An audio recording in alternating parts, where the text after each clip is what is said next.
it's very frustrating, you know.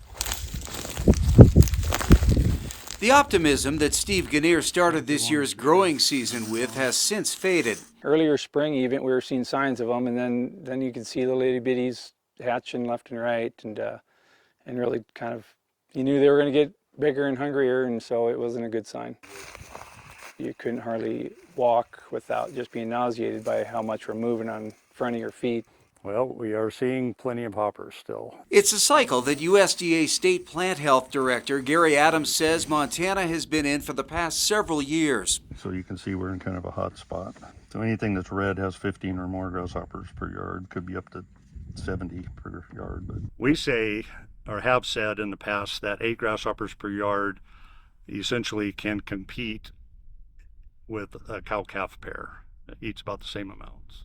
So you take those 8 grasshoppers over an extended area in Montana, that they can eat an awful lot of vegetation.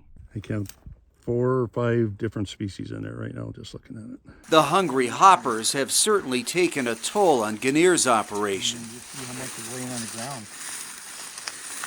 See all the wheat heads down on the ground? They'll come in and they'll just clip the heads right off of the wheat plants. Yeah. They've eaten all the goodness. Would you say they took the goodness out of a field? Took every bit of the good out of it, yeah.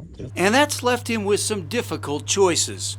You either lease more ground, to pasture your cows, and to supply hay for them, or you cull back, and which is what we did, is just downsize the herd a bunch. The USDA does offer education outreach as well as some suppression options for landowners. And while it's too late for this year, a warm, dry fall could make next year a challenge once again. If you wait until they're flying like they are now, it's really too late to do anything about them this year.